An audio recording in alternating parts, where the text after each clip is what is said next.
So you talked about this community clinic that you first picked as like the first receiver of the donations.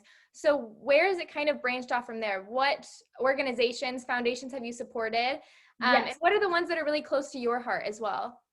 So we have helped over 40 organizations, I would say, in Wow. the past year. People are always really confused, like, where does the money go to? Each Mhm. call is a different charity. We have done a couple of charities multiple times, but at the beginning, it definitely started with COVID focus, LA centric, what's near and dear to my heart and my dad's heart. So we started with the Sabon Community Clinic. We moved to Cedar Sinai, and then we did it for the United Way, which is a national organization, but we did it for the Los Angeles one to help with homelessness and shelters and getting people off the streets and basic necessities and into motels.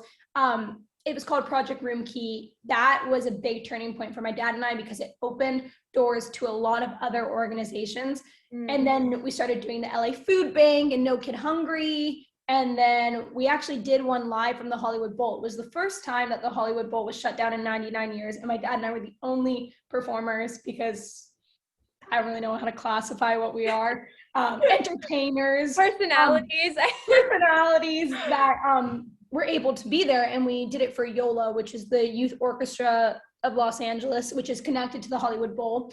So then we started doing it for kids that need different resources and schooling and programs and educational things.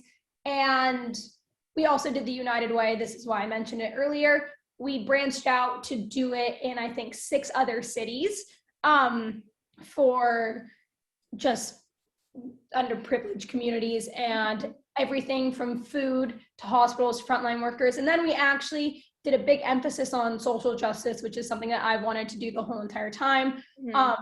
And Brian Stevenson is my idol of all idols. He is the most amazing, inspiring, hardworking man, hardworking is what I said, hardworking man in the whole entire world. I aspire to be any sliver of him and have his drive. And we actually teamed up with the original cast of Hamilton and Brian Stevenson for his Equal Justice Initiative. And that was a turning point for Quarantunes because we had almost 1,000 people on that night. And we also stream it to other places. So I would say probably anywhere from like 1,000 to 3,000 people watching. Wow. I actually don't know how many people watch it via the stream link, but that was a place and a space for conversation. And that was something so beneficial where people are learning and opening up their eyes and being open. I think being open-minded has been the whole entire, like a theme throughout all of this, where people are coming on and sharing their stories about how they were incarcerated for life and sentenced for life because of something that they did when they were younger. And those stories are what really are touching people. And that's why I'm talking about the educational benefits of Quarantunes. So that one was insane. And after that, we actually teamed up with John Legend and Ty, who run Free America, which that is to help like the people on death row who were unfairly incarcerated and get progressive prosecutors voted in. So that was also a very educational one. And I'm really happy that Quarantunes did make this shift from just COVID relief to social justice. And now it's a really good blend of both.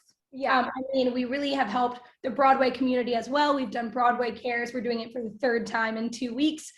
It's really been all over the place. We've helped veterans that are on the front line, helping from any national and local disasters such as hurricanes and stuff like that, to helping distribute food and all of the stuff with COVID. So it's really been an eclectic group of organizations.